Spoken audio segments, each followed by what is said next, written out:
आज पहली बार यहाँ बजट पेश हुआ, वो भी लोगों का बजट पेश हुआ। आप लोगों को ये समझना चाहिए कि हम कहाँ से स्टार्ट कर रहे हैं। ज़ीरो, हमारा माइनस में चल रहा है। जब हम पीआरएस लेजिस्लेटिव से पूछते थे कि हमें कुछ डिटेल्स दीजिए फाइनेंशियल यहाँ की, ये तो कोई जवाब नहीं आता था, क्योंकि कोई बाहर बातें नहीं निकलती।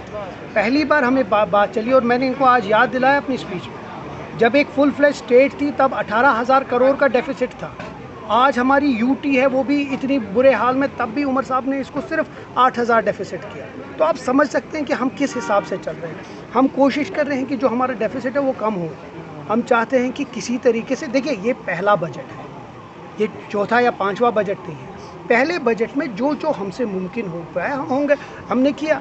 अब आस्ते आस्ते जैसे टाइम हो रहा है, डेली वेजर की प्रॉब्लम है, कैजुअल्स की प्रॉब्लम है, फिज़िकल एजुकेशन वालों की प्रॉब्लम है, 200 यूनिट की जो बात है, या जो 10 किलो हमने किया, एक एक करके सब चीज़ हो जाएंगी, लेकिन थोड़ा वक्त। क्या आपने इससे पहले जो 7 साल में बजट पेश हुआ कभी एलओपी को ये सुनते हुए देखा कि हाँ ये बजट ख़राब है? उनको तो ये भी नहीं पता थी कि उनको क्या हो रहा है। उनके ही बजट में आज तक ये बेचारे जो डेली वेजर हैं उनका कुछ फैसला नहीं हुआ, लेकिन आज इनको ये बात करनी है। क्योंकि अब देखिए इनकी प्रॉब्लम है कि ये समझ नहीं सकते कि ये बोले क्या। इनको ये प्रॉब्लम है कि इनको पता है कि इतना ज़बरदस्त बजट आया तो हम इस पर बोले क्या। इसीलिए अभी सेंट्रल स्पॉन्सर्ड स्कीम, तो सेंट्रल स्पॉन्सर्ड स्कीम क्या अमेरिका से आती है? वो भी तो इस मुल्क की हिस्सा है। जब हम यहाँ से टैक्स देते हैं दिल्ली को, तो वहीं से तो वापस आता है हमें। तो ये एक ऑनगोइंग सर्कल है। अब ऑब्वियसली अपोजिशन का, जिस तरह मैंने कहा, उनका प्रॉब्लम है कि वो इस वक्त जो समझ नहीं रहे हैं उनको और क्या बोलना चाहिए। हाँ, उनका ये भी दिल्ली से आया होता तो दिल्ली में पेश होता ना। यहाँ का बजट है इसीलिए तो असेंबली में पेश हुआ। अब देखिए, तनकीद करना तो ठीक है, अपोजिशन का काम है वो अपोज करे, लेकिन मुझे खुदा के लिए बताइए कि जो जो हमने फैसले, जो जो हमने अपने मंशूर में, वो तो इसमें आए।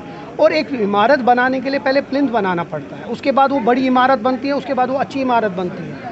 इसमें पहले सबसे इम्पोर्टेंट था AIY, उसके बाद BPL है, बाकी आस्ते आस्ते कुछ टाइम में ये सब चीज़ हो जाएंगी। इसमें ऐसा नहीं है कि ये आखिरी बजट है इसके बाद कुछ नहीं होगा। इसीलिए मैंने शुरुआत में बोला कि हमारे पास कुछ भी नहीं था, न होने पे ये सब कुछ हुआ। तो आप सोचिए, अगर स्टेटहुड होगा तो हम अपने वसाइल से कितनी चीज़ें करेंगे। ये एक ऑनगोइंग प्रोसेस है। जिस तरह हाइड्रो पावर की जो पॉलिसी उमर साहब ने तरतीब की है, वो आ जाए, हमारा रेवेन्यू बढ़ जाएगा, हम आस्ते आस्ते इस बारे में बात करेंगे।